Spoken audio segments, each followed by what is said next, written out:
দাদা জান দাদা জান, বাঁচার নামে আছি মরে, বুকের ভেতর রক্ত ঝরে, দেহ আর দৃষ্টিতে বিষণ্ণ সুর, প্রেম আর ভালোবাসা গেছে বহুদূর, চারপাশে দেখি শুধু অযাচিত ভঙ্গি, হয়তো বৃদ্ধাশ্রমটাই হবে সঙ্গী, হয়তো বৃদ্ধাশ্রমটাই হবে সঙ্গী। দাদা জান দাদা জান দাদা জান, ও দাদা জান। ফেসবুকে কি নতুন কাউরে জোগাড় করতে পারছো নাকি পুরান গুলারে নাকে দড়ি দিয়া ঘুরাইতেছো তুমি? আব্বাজানের যত্ন কি কম করি? তার একবেলা খাওয়াই নাই, একবেলা কম খাওয়ান দিছি, এমন কোনো প্রমাণ তুই দিতে পারবি? আব্বাজানের প্রতি যদি এতই দরদ থাকে তাহলে তুমি তাই নিয়ে যাও না কেন? তোমার বাড়িতে নিয়ে যাও। হ্যাঁ, সন্তানরা বড় হয়ে গেছে বইলা আমি তাদের মতামতের গুরুত্ব দিছি, এবং এই গুরুত্ব দিয়াই আমি ভুল করছি। এখন আমি আমার ভুলের প্রায়শ্চিত্ত করতেছি। আফসোস, যে অভাগা পুরুষের কপালে এই রকম বউ পড়বো, সে অভাগা পুরুষের জন্য আমার বিরাট আফসোস হইতেছে। সে তো আর জানে না যে এদের বাইরে মেকআপ সুন্দরী আর ভেতরে গান্ধা, মুখে মধু আর অন্তরে বিষ। কোন পুরুষ এরকম মেয়েরা বিয়ে করতে আসবো না, যদিও ভুলে আইসা পড়ে দৌড়ে পালাই যাবো চেহারা দেখাই। আপু তুই ভালো মতো কয়ে দে, আমি কোনো ফেলটুর প্রশ্নের উত্তর দেই না। এই যে অহংকারে আরেকটা উসিলা পাইছে, পাশ করে বিয়ে ভরতে এমন ভাবচক ধাকিতেছে মনে হচ্ছে পুরো দুনিয়াদারের উল্টায় ওই নদীর মধ্যে ফালাইছে। এই যে শুনেন, বিয়ে ভরতে এত ফালায়েন না, এত অহংকার করেন না। বিয়ে পাশ করা এত সহজ না, আবার বিয়ে পাশ করতে গিয়া বিয়ে পাশ করে ফালায়েন না। এই তোরা থামবি দুজন, আমার কিন্তু অসহ্য লাগতেছে কইলাম। আর এই খালিতে আছিস কেন? হাতে করে কানে কিছু আনস নাই? ও খাবারের মাথায় কারে কি কইতাছো? ও যে কিপটা, জীবনে কোনোদিন কাউরে খাওয়াইছে? নিজে পকেটে 1 টাকা বাইরেছে? শুনো না তুমি, কথা শুনো আমার। ও মুড়ি খাইতে গেলে একটা করে মুড়ি খায়, যেন 2টা মুড়ি একসাথে মুখে না ঢুকে যায়। তাহলে ওর কাছে তুমি খাবার দিতেছো, দুনিয়া তার কোনো মানুষ পাইলা না? শেষরা একটা। আমি কিপটা না? হ্যাঁ আপু বুঝছো চালাকিটা, বুঝছো তুমি? হ্যাঁ, এই যে আমার কিপটা বললো যাতে আমি রাগে ক্ষোভে দোকানে গিয়া চানাচুর, আইসক্রিম, জুস সবাই না তোমার দেই, সেই উসিলায় ও যেন খাইতে পারে। হ্যাঁ তাই না? আমি জীবনে এত শোষা দেখছি, কিন্তু এইটার মতো শোষা আমি জীবনও দেখিনি। আপু তুমি চলো তো, তুমি আমার সাথে দোকানে চলো, তোমার যা যা খাইতে মন চায় আমি তোমার সব খাবো, পুরো দোকান তোমার জন্য ফ্রি। চল চল চলো চলো চলো। আপু তোর পাওয়ার তুই খা, আমি খাবো না। এইরকম শেষরা কাছে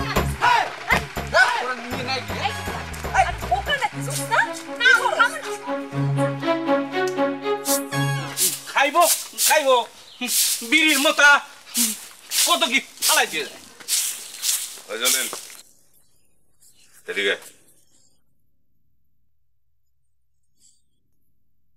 আগামী মাসের 1 তারিখ তুই দোকান ছেড়ে দিবি। কি করলেন না? দোকান ছেড়ে দেবো কি কামে? তোরে অত কারণ তো আমি ব্যাখ্যা করতে পারুম না। আমি তোরে নোটিশ দিয়ে গেলাম, তুই 1 তারিখে দোকান ছেড়ে দিবি, ব্যাস কথা শেষ। কথা শেষ? 3 বছরের চুক্তি আছে এই দোকানের। 3 বছরের 3 দিন আগে আইসা কথা কইলেও কোনো কাম হইব না। আপনি এক কাম করেন, আপনি মন চাইলে গরম গরম 1 কাপ চা খান, ফ্রি, কোনো টাকা লাগবে না। এই সারা তুই কি আমার থ্রেট করস? আপনি আইসা আমারে থ্রেট মারলেন আর আমি সব মাইনে নিলাম না? আমি এত বোকা পাইছেন আমারে? হ্যাঁ শোনেন, ভালো বাড়ার কাস্টমার পাইছেন তো, এই জন্য এত ফাল পারতেছে। একটা থাবর দিয়া না মুহের সব কয়টা দাঁত ফালাইয়া দিব, তারপরে এই দাঁত টোকাইয়া ডাক্তারের কাছে নিয়ে আবার জায়গা মতো বহাইয়া দিব। তুই আমার চিনস? চিনছি তো, আপনি বিরাট ভালো মানুষ, মানে কষ্ট করে চড়ায় দাঁত ফালাইবেন, আবার ডাক্তার খরচও দিবেন। আপনি ভালো মানুষ হলেন না? আপনি আমার কোন আমার প্রতি আপনার এত প্রেম জাগলো কি করে? তুই আমার কাছ থেকে দোকান ভাড়া নিয়া আমার দোকানে বয়া আমার পরিবারের নামে বদনাম করস, এত বড় সাহস তুই পাইছস কই? দেখেন রমজান ভাই, আমার এই এলাকার সমস্ত মানুষজন চা খাইতে আসে, চায়ের কত কিসিমের আলোচনা হয়, হ্যাঁ? কে গদিতে থাকলো, কে গদি থেকে যাইবো, আমেরিকার প্রেসিডেন্ট কার লগে প্রেম করে, আমেরিকা কি করব ভবিষ্যৎ পরিকল্পনা করে, রাশিয়া কোন দেশে বোমা মারলো, কত ধরনের আলোচনা হয়, মাথা ফাটাফাটি হয়, এনে এগুলো আমার দেখতে হয়। আর আপনি এটা কি করলেন? আপনার বাবা যদি আইসা কয় আমার পোলাপান আমার বরণ পোষণ দেয় না, আমি মরে গেলে কি করব? এই ভয়ে দুঃখে সে নিজের জিয়াফতের খরচের করার জন্য মাইকিং করতেছে। সেটা নিয়ে যদি এলাকার লোকজন এখানে কথাবার্তা কয়, তাকে মুখে কি আমি তালা দিতে পারবো? আমার কি এটা চাকরি নাকি? এর লেগেই তো দোকান বন্ধ করে দিতে হইব, তাইলে আর কেউ কারো ঘরের কথা নিয়ে এখানে গিবত গাইতে পারবো না। শোনেন, দোকানের চুক্তি হলো আপনার বাপের সাথে, আপনি কিনা আপনি যান, আপনার সাথে কোনো কথা নেই। তোর গার অনেক মোটা হয়ে গেছে, তাই তো তোর মোটা গার চিকন করার ব্যবস্থা করতেছি। আমার গার ঠিকই আছে, আপনার গার মোটা হইছে। আপনি আপনার আব্বা পাইছে যে জারি মারবেন আর আমি তা সহ্য করুম? আপনার বাপের মতো, হ্যাঁ?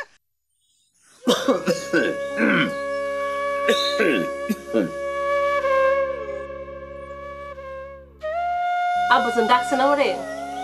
ও বৌমা, এ আমার লুঙ্গি, পাঞ্জাবি, বিছানার চাদর, বালিশের খোয়ার, এইগুলো একটু ধুয়ে দেওয়ার ব্যবস্থা করো। আচ্ছা দিতেছি।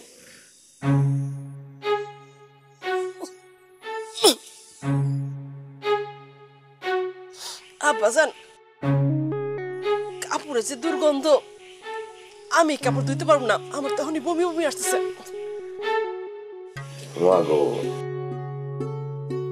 তোমরা তো তোমাকে কাপড় প্রতিদিনই দাও, সঙ্গে আমারটা একটু ধুয়ে দিলা। আমার তো আর ধোয়ার মানুষ নাই। আব্বাজান, ওই হাসুরের কয়টা টাকা দিলেই তো হয়, ও টাকা দিলেই ধুয়ে দিত আপনার কাপড়গুলা। হারামজাদা আমার কথা শোনে না, ও বলে যে আমার লুঙ্গি দেওয়ার জন্য তো আর এই বাড়িতে ও কাজ করে না, তার নাকি অন্য কাজ আছে। নিজের ছেলে মেয়ে আমার কথা শোনে না, সম্মান দেয় না, আর পরের ছেলে হয়ে কি আর শুনবো? ঠিক আছে আব্বাজান, আমি হাসুরে কয়ে দেবো নে।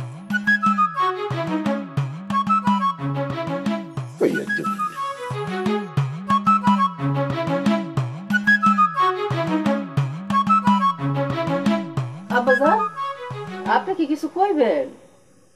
ও বড় বৌমা, ওই আমার লুঙ্গি, পাঞ্জাবি, বিছানার চাদর, বালিশের কাভার, এগুলা ময়লা হয়ে দুর্গন্ধ হয়ে গেছে, একটু ধুয়ে দাও।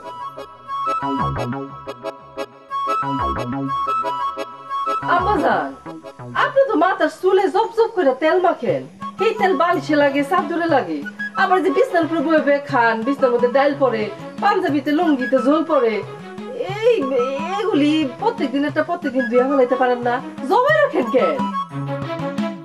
এই বয়সে কি আর কাপড় ধোয়া যায় মা? কাপড় ধোয়ার কি আবার বয়স আছে নাকি আব্বাজান? ওই কয়েকটা খসা দিলেই বুকের মধ্যে যেন হাঁপানি শুরু হয়ে যায়। আরে দূর, বুঝছিলা কইছেন না তো আব্বা, আপনি এখনো যথেষ্ট শক্ত সামর্থ্য আছে। প্রত্যেকদিনের কাপড় যদি প্রত্যেকদিন ধুয়ে ফেলান, তাহলে তত কাপড় জমানি লাগে না। আচ্ছা, না দিলা তাহলে কাজ করো, ওই চুলার মধ্যে আগুন জ্বালাইয়া ভাত রান্না ফেলো, তাহলে লাকড়ির খরচ লাগবে না, বাইচে যাবো। এত রাগ দেখান কেন আব্বাজান? হ্যাঁ, আপনার পোলার সব কাপড় চোপড় আমার দোন লাগে। আছে একটা নাতি, কলেজে পড়ে ঠিকই, কিন্তু হ্যারও সব কাপড় চোপড় আমারই দোন লাগে। আমি কি এই বাড়িতে একটা দাসী বান্দি? আমি তো দাসী বান্দির ওদম। কে পারেন না? ছোট বউরে কইতে? হ্যাঁ রে কইবেন কে? হ্যাঁ রে কইতে তো আপনার কলজা কাঁপে, ডরে কাঁপেন আপনি। আমারই সবকিছু দোন লাগবো, আমারে পায়া বইছে।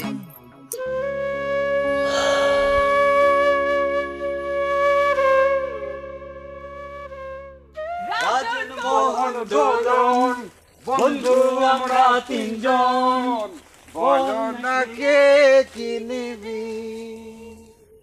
আমির শোনা, আমি গয়না। আমি হীরা মানিক জহরত। ও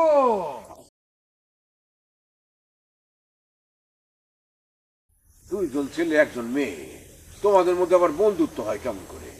বেটা ও আমার বন্ধু, ওরা দুইজন আমার বন্ধু। আর ওরা দুইজন আমার বন্ধু। তবা তবা, এদের দুইজন মানে এদের কার সাথে তুমি প্রেম করো? সি সি সি সি সি সি মুরব্বি, আপনি সব কি কথা বললেন? আমি যদি প্রেম করি তাহলে তো আমি আপনার সাথেই করব।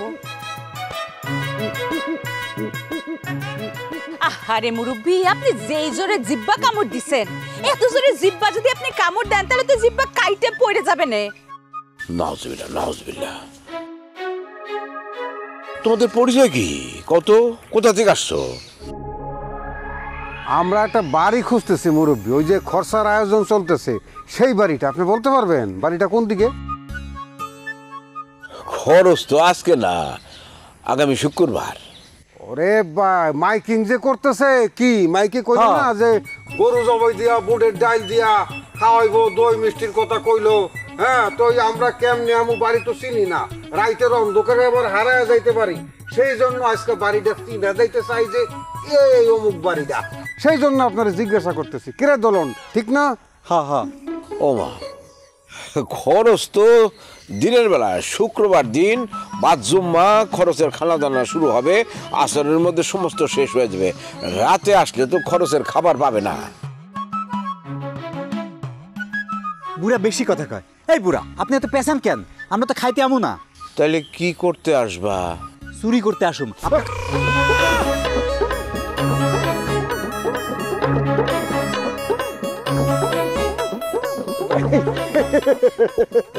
ফাইজলামি করছে আপনার সাথে মুরব্বী, ফাইজলামি করতে।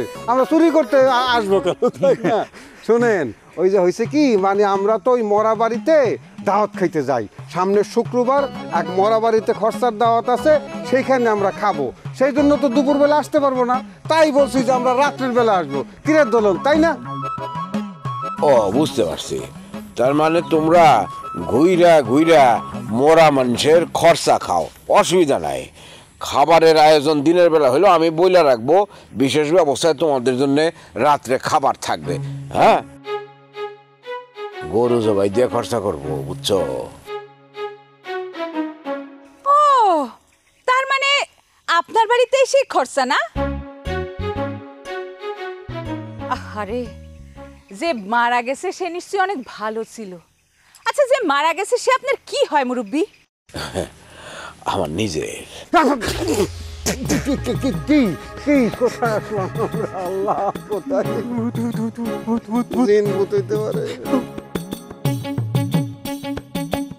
হ্যাঁ, আল্লাহ, এ রাজন ভাই, মোহন ভাই, ওনার খরচা। আপনি আবার মরা মানুষের আত্মা না তো? আমার কিন্তু অনেক ভয় করতেছে। না গো, না না, আমি মরি নাই, আমি জীবিতই আছি। সকলেই তো মৃত্যুর পর খরচার দাওয়াত খায়, তো আমি চিন্তা করছি যে আমি মৃত্যুর আগেই খরচার দাওয়াত খাওয়ামু, যাতে আমি বুঝতে পারি যে আমার খরচের দাওয়াত খেয়ে মানুষ কে কীরকম কি অভিব্যক্তি দিল। সেই কারণে এই ব্যবস্থা। বিষয়টা কিরকম, পরিষ্কার না? জি জি, একদম কষি ডাবের মতো টলটলা পরিষ্কার। মুরব্বী, ওই যে তাইলে গরু কিনছে, গরু যেটা জবাব দিবেন। গরু কিনতে হবে না, আমার নিজের গোয়ালের গরুই আছে, সেইটা দিয়ে খরচা হবে। মাশাআল্লাহ মাশাআল্লাহ, আলহামদুলিল্লাহ।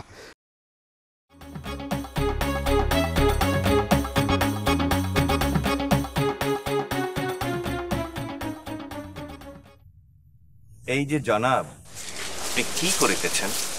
আরে ভাই, হাতের মধ্যে মোচড় খাইছি তো, ব্যায়াম করতেছি। হাতে মোচড় খেয়েছেন কিভাবে? আরে বলেন না ভাই, শের জামান আছে তো, দোস্ত দোস্তের গোস্ত খাইতে চায়। মানব মানবের গোস্ত খাবে কেন? আরে ভাই, আপনি কি চাঁদের দেশে থেকে আইছেন? এই জামানায় মানুষ হচ্ছে মানুষের বড় শত্রু, এটা আপনি জানেন না? আফসোস, উপরওয়ালা যে কয়টি প্রাণী সৃষ্টি করেছেন তার মধ্যে সবচেয়ে বৃহৎ প্রাণী সৃষ্টি করেছেন তিনি মাছ। আবার বিষাক্তর দিক থেকে কিন্তু সর্পকে রেখেছে সবচেয়ে আগায়,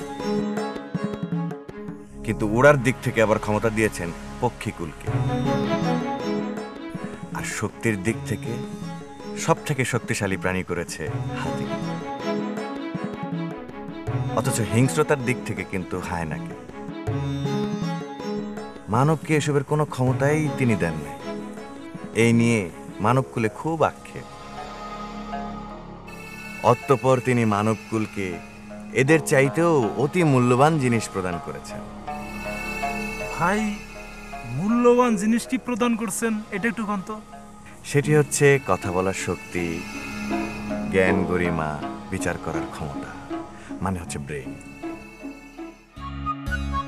যাতে মানব সম্প্রদায় তাদের ব্রেইন খাটিয়ে এসব হায়না, তিমি, হাতি, পক্ষী এদেরকে বশে আনতে পারে।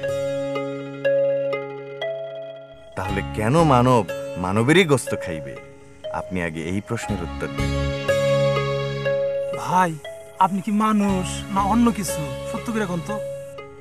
আমি যেহেতু কথা বলছি আর আপনি যেহেতু বুঝতে পারছেন, তার মানে মানব কুলেরই কেউ একজন। আমিও মানুষ। আসি। মাওলা গো, এ দেখি বিশাল বড় বুজুর্গ। কার ভিতরে কি আছে মাওলাই ভালো জানে।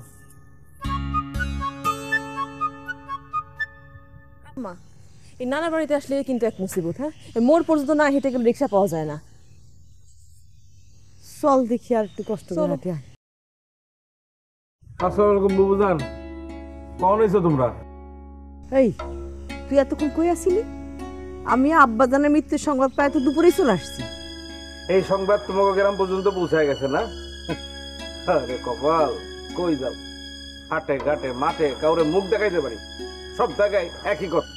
তোমরা আইছো, তোমার কই এরকম বাপরে বিষ খাওয়া মাইরা ফেলাও।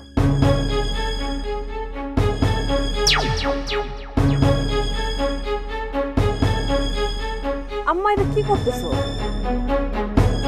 মানে এই বয়সের ভাইয়ের গায়ে কেউ হাত তুলে? তোরা নিজেরা বিষ খেয়ে মরতে পারিস না? নিজের বাপের বিষ খেয়ে মারতে চাস? যাদের বাপ মা নাই তারা বুঝে।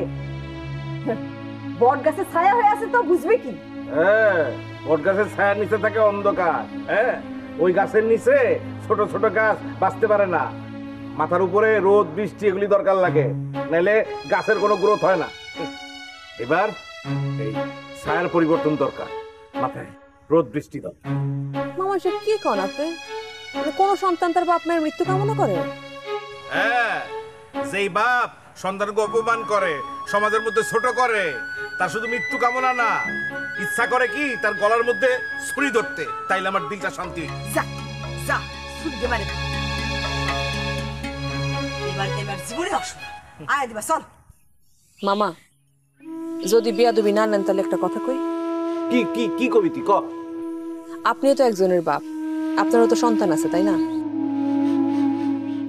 নানাজানের জায়গায় একটু আপনি বসেন। ধরেন আপনার সন্তানেরা আপনার মৃত্যু কামনা করে আপনার গলায় ছুরি ধরতেছে, তখন আপনার কেমন লাগবে? আমি তোর নানাজানের মতো সন্তানকে ঠকামু না। অগজা প্রাপ্য জীবিত থাকতে তা শোধ করে যাবো। আমি কি সম্পদ নিয়ে কবরে যাবো? বুঝছি। আদিবা, চল তো। এই কুলাঙ্গার কিছু বোঝানো যাবে না। আয় আম্মা, চল তো।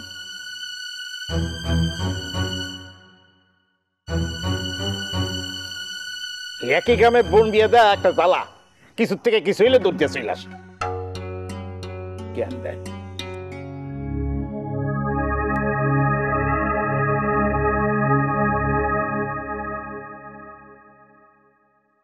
গৃহে কি কেউ আছেন?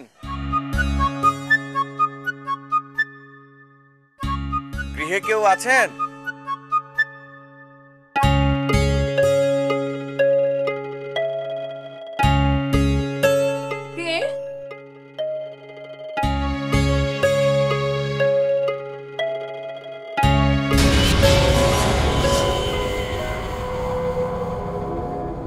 সন্তান হয়ে বাপের উপরে ঠাটা পড়বো এই কামনা করি। এখন আল্লাহ যদি তোদের উপরে ঠাটা ফেলে তখন কি করবি? আপনি কিন্তু অনেক বেশি বাড়াবাড়ি করতেছেন আব্বাজান। আপনারে ঘরের মধ্যে তালা দিয়ে বন্ধ করে রাখুন। যাও তালা নিয়ে আসুন, যাও।